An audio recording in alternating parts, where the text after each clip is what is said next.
Today I'm going to be reviewing these Leadpro floating shelves. They're recently sent to me by the brand. Now this is obviously going to be the bottom, and this is what they're going to look like on the top. They come with the brackets, so you do have to mount those, so that's important to note. It does come with the screws, a screwdriver, a drill bit as well. For that process, I'm just going to go ahead and use a drill to put these in rather than using that little screwdriver that it comes with. So let me go ahead and get these open up and grab the drill, get these assembled. So I actually talked about using a drill, but since these are such short screws that are going to be in here, you really don't need a drill to put these in. The drill bit that it comes with is going to be to drill the holes to drill your holes in the wall. So for these, you're just going to quite literally just going to tighten these up. And again, since they're so short and I didn't want to risk stripping them out, I did go ahead and use the screwdriver that it came with.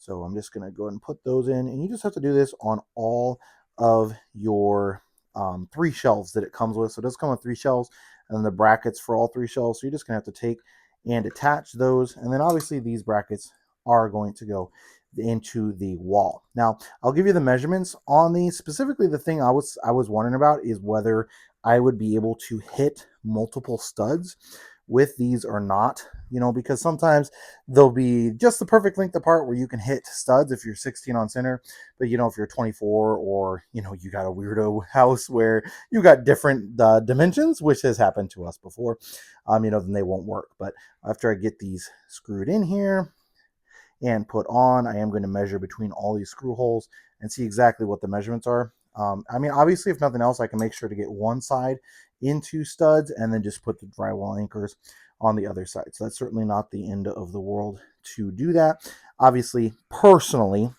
just because you never know what's going to happen in the future, if something heavy is going to get set on it, if a kid's going to do something crazy. We've got 3 kids and sometimes they do crazy things. So I prefer to be into studs if at all possible, just because I'd rather this rip out here, than it rip out of the wall and somebody end up falling or hurting themselves or something like that. So let me get this last screw in here and let me grab a tape measure. All right, so tape measure is up and ready to go. I'm going to kind of swing it back behind here. I'm going from this screw hole to that screw hole. That's only 12 and a half. Furthest to furthest is only going to be 14 inches. So you're not going to be able to do 16 inches on center.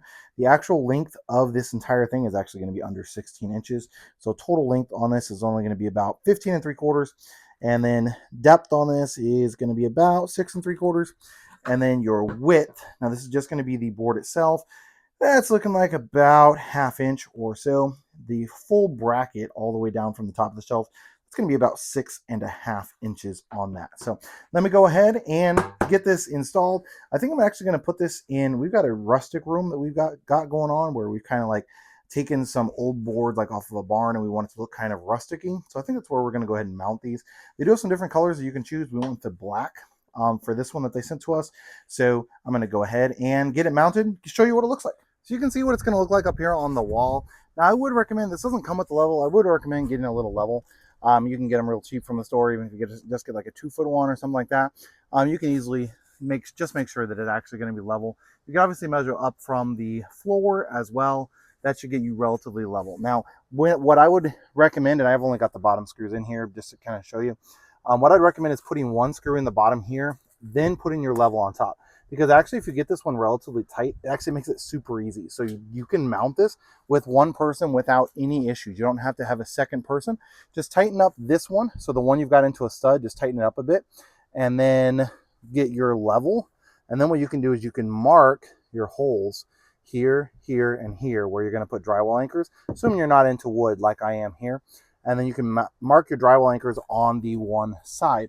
And then once you got those marked, you can easily loosen this screw just a tiny bit, swing this out of the way, drill your holes, put your drywall anchors in, and then swing it back up, put your screws in. So easy to do by yourself, and overall definitely a nice looking set of shelves.